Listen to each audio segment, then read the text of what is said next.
Halo anak-anak, hari ini kita akan belajar bersama tema 2, subtema 1, pembelajaran 5. Di akhir pembelajaran nanti, Ibu harap kalian dapat menuliskan hasil pengamatan tentang sifat-sifat benda, menyebutkan isi teks pendek yang dibacakan, mengelompokkan berbagai hal yang harus dilakukan dan yang tidak boleh dilakukan dalam kehidupan sehari-hari di rumah. Anak-anak, mari kita baca bersama percakapan antara balon dan perahu. Perahu, bagaimana cara kamu berlayar? Dengan bantuan angin. Balon, angin? Apa itu angin? Angin itu udara yang bergerak. Kalau kamu, mengapa bisa menggelembung? Karena di dalam perutku juga ada udara perahu.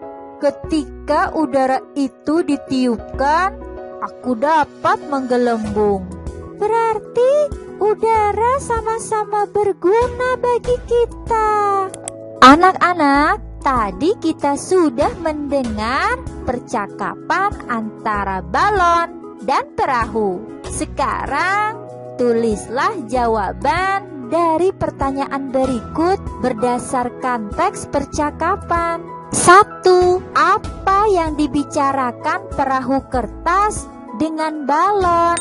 Mereka membicarakan cara perahu bisa berlayar dan balon bisa menggelembung. 2. Mengapa balon bisa menggelembung? Balon bisa menggelembung karena ada udara yang ditiupkan. 3. Mengapa perahu kertas bisa berlayar jika diapungkan? Iya, pintar. Perahu kertas bisa berlayar jika diapungkan karena tertiup angin.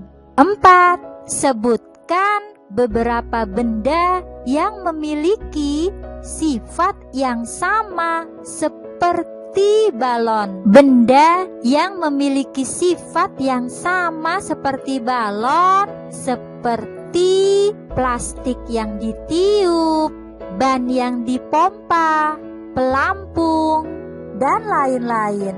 Anak-anak, setelah membaca percakapan antara balon dan perahu, kalian telah mengenal sifat-sifat angin dan udara. Angin dan udara merupakan benda yang berwujud gas. Agar kalian lebih paham, lakukan pengamatan berikut ini. Pertama, kalian siapkan alat dan bahan yang diperlukan. Kemudian, lakukan seperti berikut ini. Tiuplah balon sampai menggelembung. Kemudian, ikat mulut balon dengan karet. Tiuplah kantong plastik sampai mengembang. Selanjutnya, ikat mulut plastik dengan karet. Amati bentuk balon dan kantong plastik tersebut. Bagaimanakah bentuk balon dan kantong plastik? Udara yang ditiupkan ke dalam balon bentuknya akan berubah menyesuaikan bentuk balon. Sementara udara yang ditiupkan ke dalam kantong plastik bentuknya akan sama dengan kantong plastik. Kesimpulannya adalah udara adalah salah satu contoh benda yang berwujud gas. Jadi, sifat benda gas adalah bentuknya berubah-ubah menyesuaikan tempatnya. Sekarang Mari kita baca teks berikut. Meniup balon. Balon terbuat dari bahan karet. Karet bersifat lentur dan elastis.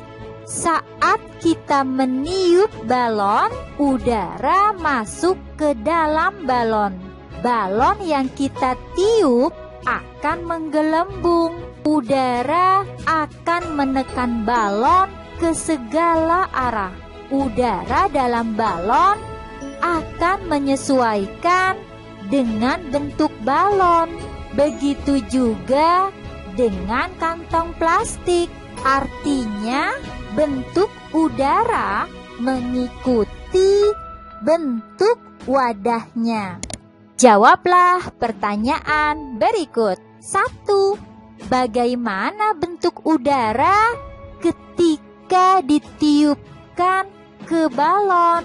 Bentuk udara ketika ditiupkan ke balon adalah, iya pintar, menyesuaikan dengan bentuk balon. 2. Bagaimana bentuk udara ketika ditiupkan ke kantong plastik? Bentuk udara ketika ditiupkan ke kantong plastik adalah, iya pintar, menyesuaikan dengan bentuk kantong plastik. 3.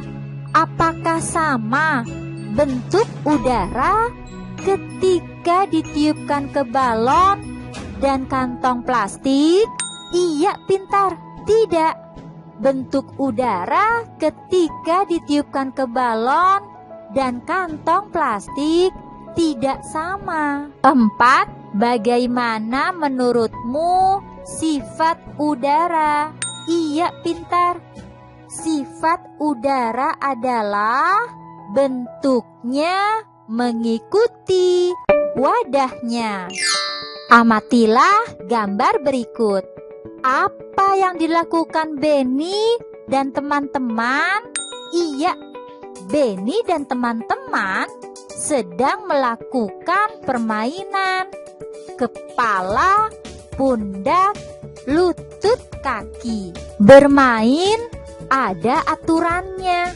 Setiap aturan permainan harus dipatuhi. Ketika bermain, tidak boleh curang. Aturan tidak hanya ada dalam permainan saja. Di rumahku juga ada beberapa aturan. Teman-teman mau tahu? Anak-anak, mari kita membaca bersama aturan di rumah Benny. 1. Bangun pagi pukul 5. 2. Setelah bangun, merapikan tempat tidur. 3. Selalu minta izin bila bepergian. 4. Dalam bermain, tidak boleh lupa waktu. 5. Setelah makan, membersihkan meja dan mencuci piring. Sore hari, membantu pekerjaan orang tua. Pukul 7 malam, belajar dengan rajin. Dan pukul 9 malam, tidur. Anak-anak, kita telah membaca beberapa aturan di rumah Benny. Kalian juga pasti memiliki beberapa aturan yang harus ditaati di rumah. Sekarang berilah tanda centang pada kolom yang sesuai. Kegiatan yang perlu dilakukan atau tidak boleh dilakukan di rumah. 1. Menonton sampai larut malam. Anak-anak, apakah itu perlu atau tidak boleh dilakukan ya? Iya pintar, tidak boleh dilakukan. 2. Membantu ayah dan ibu.